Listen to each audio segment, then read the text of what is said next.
Hello everyone, and welcome to this webinar where we're talking about making the most of your mailroom. My name's Michelle Kermath and I look after the technical and delivery services side of things at Digital Services for Crown Records Management. With me today is my colleague Matt. Hello Matt. Hello. All right, I'll let you introduce yourself. So I'm Matt Reed. I head up the digital services function for Crown Records Management. So that's all things scanning and data extraction. Thank you, Matt. So today we are talking about making the most of your mailroom.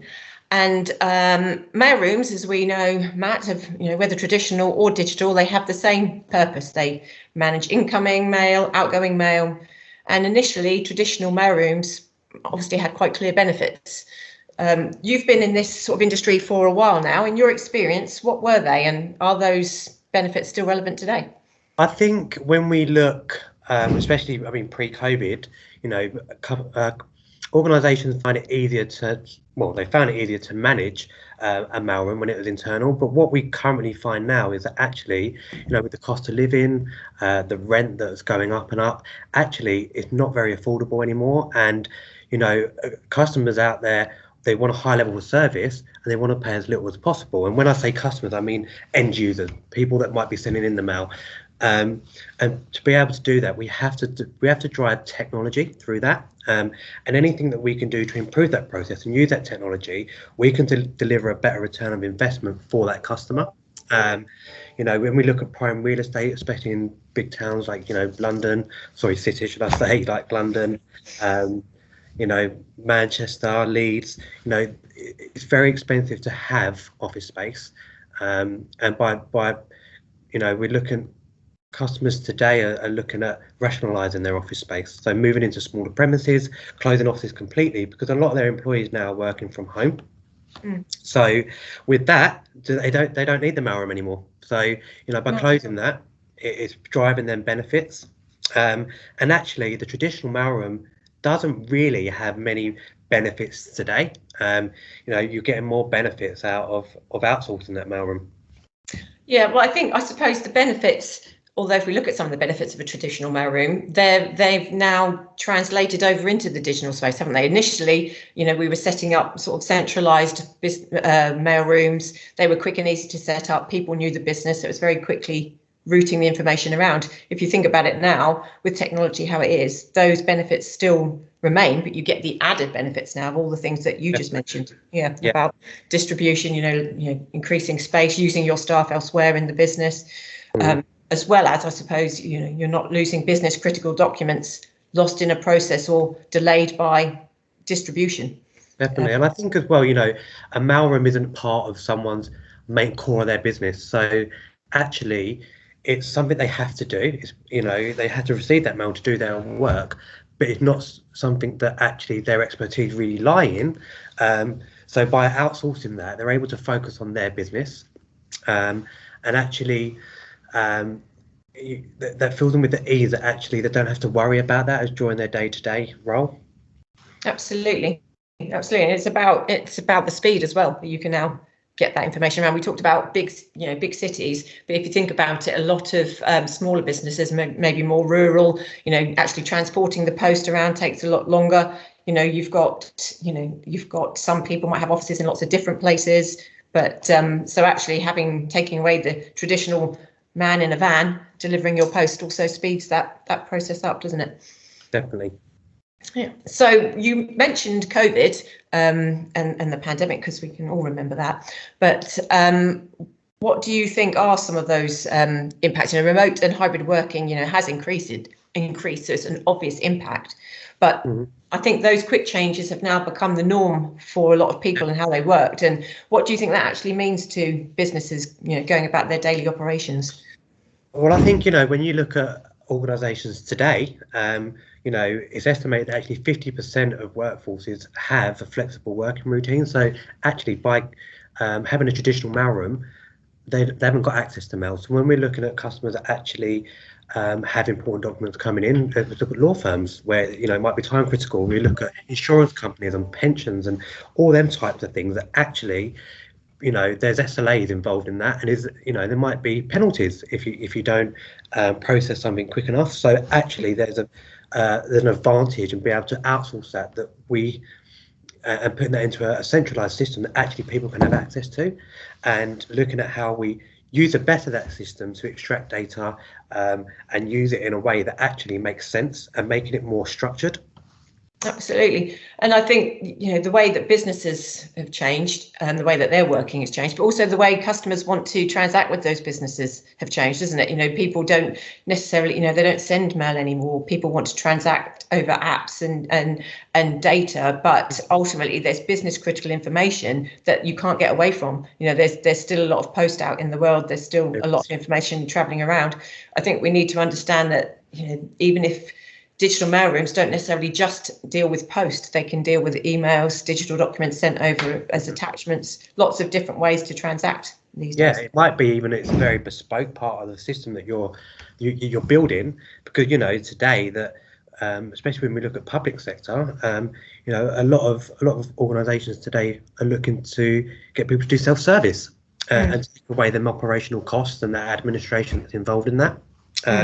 Actually, yes, we might be talking about a very basic default sort of position, but actually how far can that go in terms of, can we integrate into that system? Can we look up against that? How do we put a workflow to pass on to the next person?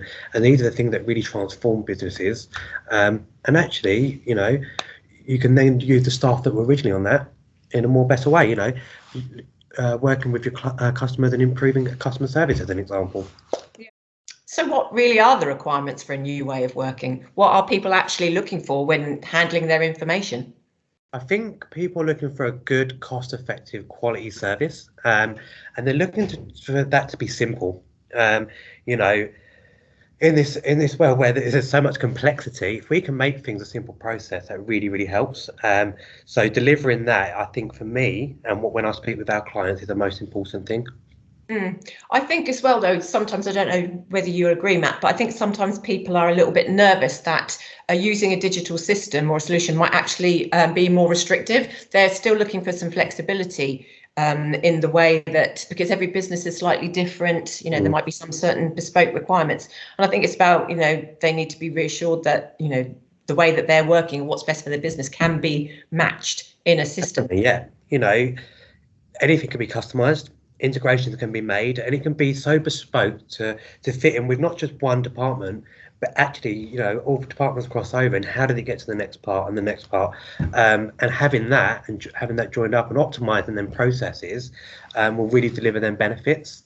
And there are a lot of customers out there that still love having that physical paper. Actually, you're restricted to what you can do with that in my eyes. That actually, when you're working in organizations where it's cross-border or maybe even just cross offices, is sharing that data becomes then difficult, because there's an element to scanning it and then sending it, and then there's more cost involved in that. And when we talk around sort of more legislation and certification, is that when you're scanning documents, if they're not scanned to the right certification, actually is that authentic? Can you use that document? So it opens up some more challenges. Yeah, so what we're really saying is it's not just about getting your information in, so whatever post or whatever transactions you've got, it's about expanding, and what can we do once we've got that information in, looking to the future a little bit around, well, what about workflows, how do I automate, how do I collaborate on this information, retention, how long do I need to keep this data for, letting the system make all of those decisions and for you. Yeah, definitely. Yeah. I suppose what we're really looking for is something, that can land and expand. So looking, retention, what can the system make that decision for you? Automated destruction of that data, sustainability, that sort of thing, something that will be fit for purpose in the future. Yeah, definitely. And touching on sustainability, we've got net zero goals that we all have to hit within the UK, and if we can work with our clients on scope 3 as well as part of this, that really ticks every single box. Absolutely. So we've reached the future. So what are businesses and organisations asking you to help them with today? So they're asking us for not a product, they're asking us for a service, a solution, and it's having, not just having a system in place, but actually having, how do we manage people's data? How do we bring people's mail in? But how do we also do outbound mail as well. That's important part of people's day-to-day operation. So really having the full package. So they're looking for that. I've mentioned simplicity they're looking for. And they're looking for a very cost-effective service. They're the three main things for me. Yeah. So I suppose if you take that cost-effective service, we're actually talking about some quite hard things like, maybe remove transport costs, courier costs, reduce labour costs and overheads, change my office space. I suppose there's some very hard sort of things, but also are they asking you about, well, I need to increase my response time to my customer. I need to know that my data is secure. Those, they're very different benefits, but definitely, yeah, and being able to get back to a client quicker has its own benefits. Customer retention. There's some of the things that we don't think about when we're looking at a full solution. There's so many hidden benefits we don't look at. Just organically looking at when we look at what workflows we can put in place that don't exist today. Is actually that's driving benefits that nobody knows of yet.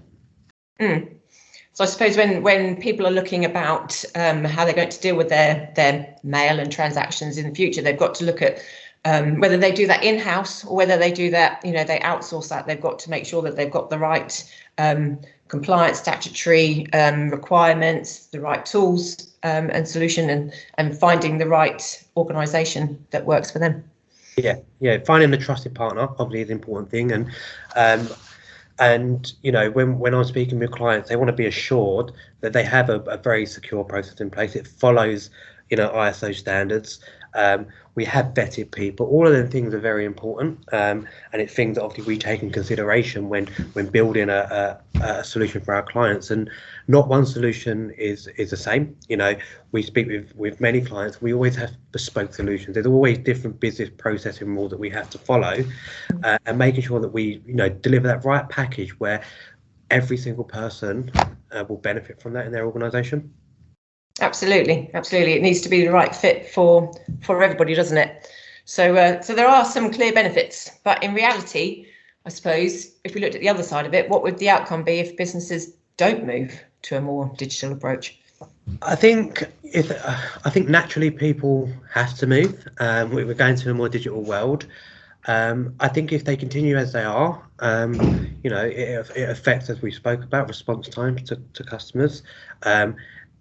It will, if we speak about costs, actually then costs will still remain in the business. There's no benefits, and where we're working in a world now that actually every penny counts. The cost of living's going up, our rent's going up, labour's going up, and all of them types of things. Actually, we need to look at how we reduce them. So businesses should all today looking at how they reduce their costs, and this is so important. It fits in with what people's looking at. Yes, and at the same time that you're looking at costs, you've also got to consider that if you don't move into a more digital world, we're going to start maybe not meeting the right compliance or be sure about our data security. I mean, if there's still paper, if there's still scanned copies and duplicate copies of information, because that's how you share it around, you're open to more breaches, data breaches, I suppose. Definitely. And when we look at cost reduction and things like that, let's look at invoice management. On average, it costs £4 to process a single invoice through the business. And actually, if you don't process it in time, what are the penalties related to that? So actually, it's a massive cost that, it's not always thought about, but it sits in the background and it's there. And some of these things, if you don't take action, will continue to happen. And what's that cost saving in global organisations? That's a massive cost to the business. Absolutely, yeah. So quite an awful lot to think about, really, for organisations. But I think we've covered all aspects. So I'd like to thank everybody for joining myself and Matt here today, and thank you, Matt, for joining me. If anybody would like any further information, you can contact us at Crown Records Management. The details are available to you. Thank you very much. Great, thanks everyone. Bye. Bye.